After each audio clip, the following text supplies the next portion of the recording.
Alright, welcome to part 3 of this little video series on this job.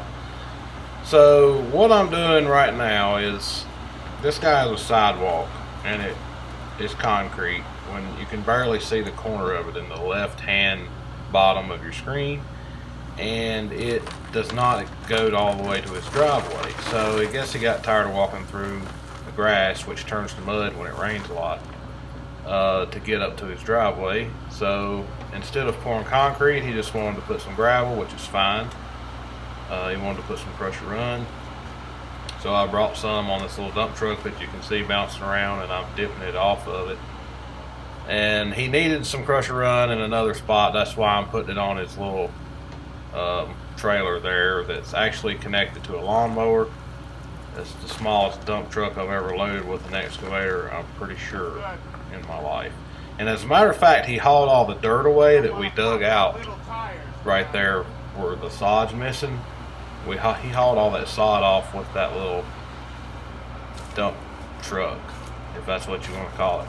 But anyway, yeah, it took like 3 or 4 loads, I don't remember exactly, to haul the sod away. But what I'm doing now is I got a little bit of gravel on the truck, and instead of trying to dump it off and then push it in there somehow, I'm just going to dip it off the truck and place it where it's needed, and then pack it down with a bucket, and voila, a new sidewalk.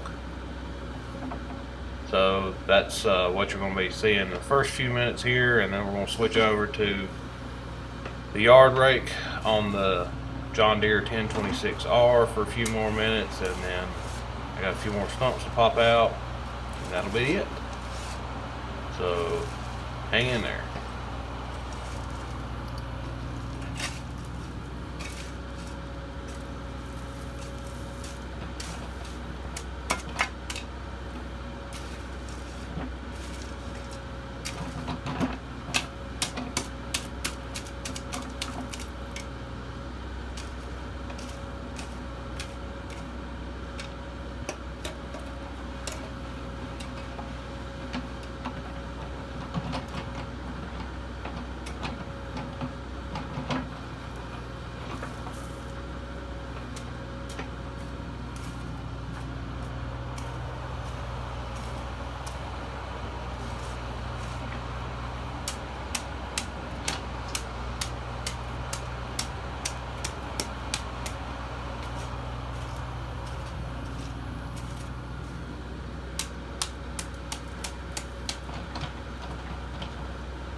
Wow, you can see when I'm tramming that excavator, his cell phone was filming us sitting on the porch, and me tramming that excavator is causing enough vibration through the ground to cause the cell phone to shake on the porch. He's doing a good job with that shovel. I believe he's used one a time or two, especially as a compactor.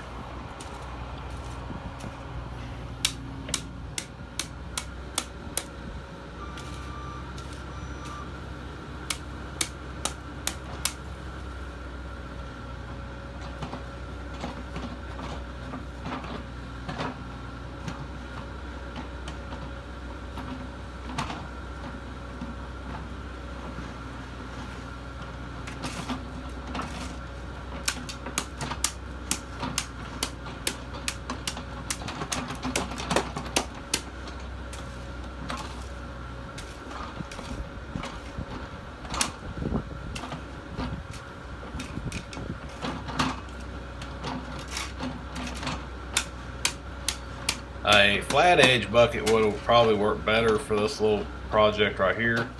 And we actually have one, but it's a whole lot wider than what his walk is, so it wouldn't have matched up.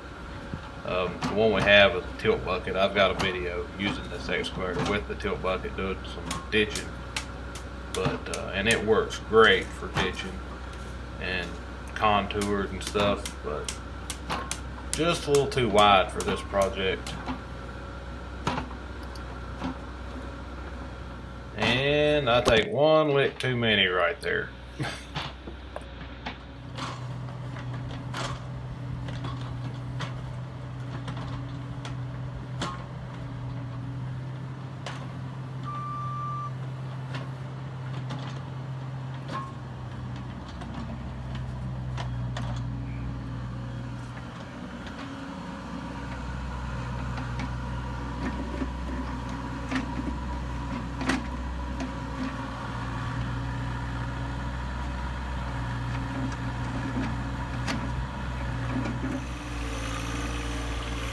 Alright, so we got the sidewalk done. He was happy with that. Now we're moving back to where we actually started the first video, and we're in the garden again, and he wanted to well, obviously clean it up a little bit where I dug stumps out. So that's what I'm doing now with the everything attachments, Landshark landscaping rake with the wheel attachment. Somebody asked me if the wheels were worth it, and I would say yes. It's been a while since I've used one without the wheels, but I like I like having the wheels to be able to adjust the depth, especially for raking. I've used it to rake leaves, not this particular one, but we have another one that's a lot bigger, and I have used it on this tractor. But with the wheels, you can set it just barely to touch like grass, and you can rake leaves, you can rake sticks. Like if you've got a lot, if you had, like we had an ice storm, it had a lot of tree damage, we had lots of sticks down last spring to clean up for mowing grass and stuff, and I was using a landscape rake with the gauge wheels to just brush the grass and clean leaves and sticks and stuff up into piles, and then I was pushing them up in the bucket and hauling them off. I needed a grapple. I don't have a grapple yet. It's kind of hard to justify a grapple for a tractor this size, as much as they cost. No more than you can really do with them. I mean, you can do a lot with them, but when you have, if it was the only tractor I had, I would definitely buy a grapple. But I have the big tractors and I have a grapple to go on the big tractors, and they can just do so much more. It's hard to justify buying one for such a small tractor. Kind of the same, in kind of the same boat with a Harley rake. We have a big one that goes on a big tractor. It'll do so much more work. It's hard to justify buying a small one for a small tractor, even though it would be handy sometimes to have one to get into smaller areas. But the yard rake is working good now for that particular job. Smoothing up and landscaping. But the gauge wheels, I really like them. I would recommend them if you're going to buy one of these. I can't remember what they cost, but it costs less to buy them. If you think you might need them, it costs less to buy them with the rake when you have it shipped than it does if you go back and buy them on their own. So just go ahead and get them with the rake. And it also allows you to use the rake going backwards. The old landscaping rake that I've used on this tractor, it's a 5-foot one. I'm sorry, 6-foot one. This one is a 5-foot.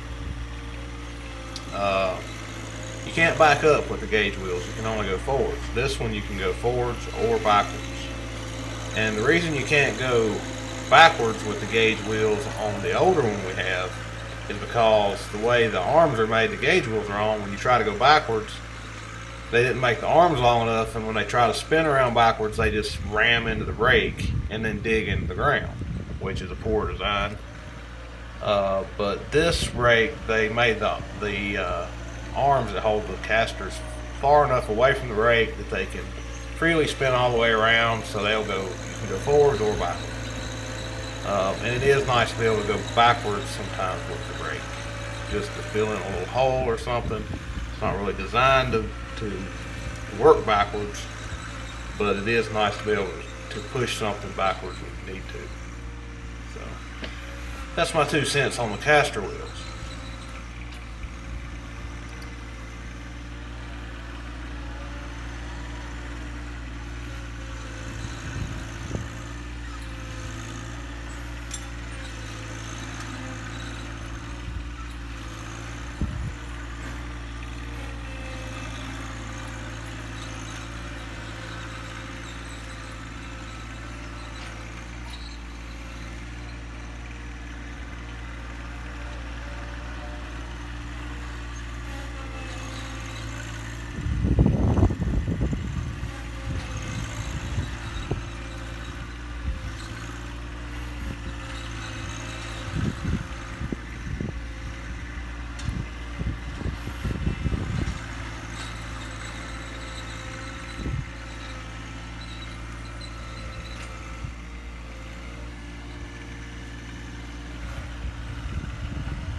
Alright, so here we're moving on to a different area of the yard that actually he had repaired a low ditch, and he didn't feel that he had it adequately filled in the way he wanted it to be, so he had me add some more dirt to the low spots and work it down, and also run the rake over the parts that he had already worked on and the rain had kind of packed down.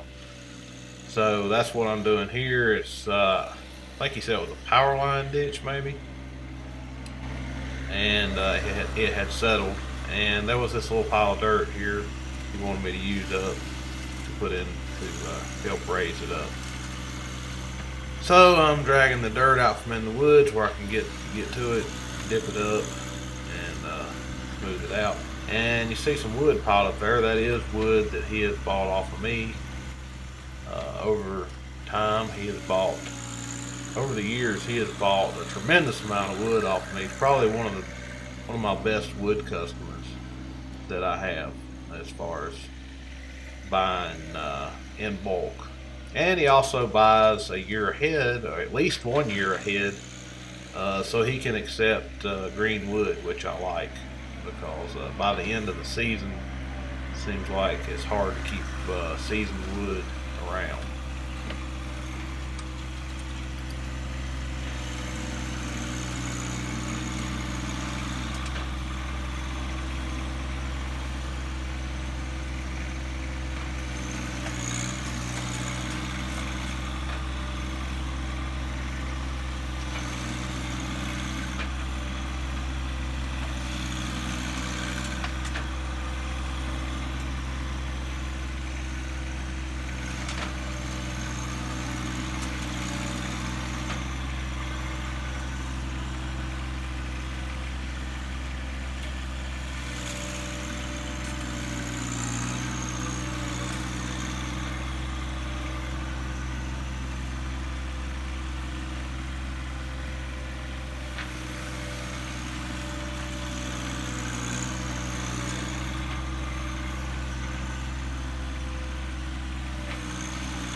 Alright, so we got that part there at the wood pile straightened up and dressed up like you wanted it. And then we moved back to right directly behind the house where I was working with the skid steer. We had it graded nice, but we wanted to run over it with the rake to get it kind of loosened up, broke up, so it would be a little bit better seed bed, and try to get a few of the little rocks and stuff off of it. And it worked out pretty good. We was able to scratch it up nice and make it look even better. And yeah, I mean it just, you can't beat that rake for what it costs, really. I mean, that rake, I don't remember exactly what it costs. $650 maybe with the caster wheels. And a Harley rake, which does a better job, but you know, you're looking at $9 grand. So you know, you can't even really compare them, but they both have their place.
Alright, so after a couple more passes with the yard rake, we got done behind his house, had everything dressed up back there so he could seed it, straw it, and then we moved on to some stumps that was across the road from his house on his neighbor's property that he maintains for his neighbor. He got permission to pull the stumps out so it'd make it a little easier for him to mow and maintain it.